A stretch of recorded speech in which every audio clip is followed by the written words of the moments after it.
والنادي الاهلي ومش عارف ايه، واحنا كل شويه مش هنغير مدرب. لا، انا بقول لك كلام ومعلومات انا مسؤول عنها.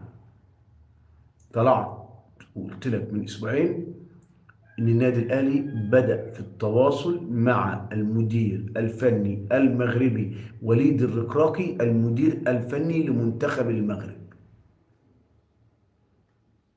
بدأ النادي الأهلي في التواصل وبدأ يجس نبض المدير الفني لمنتخب المغرب وليد الركراكي، لأن اقترب موعد رحيل المدير الفني الدنماركي ياسترو.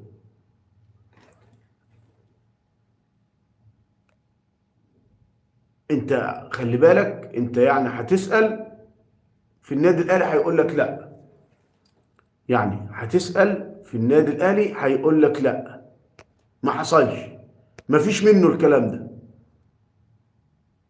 هيقول لك لا ما حصلش، ما فيش منه الكلام ده. هيقول لك لا ما حصلش، ما فيش منه الكلام ده. حبيبي يا أستاذ.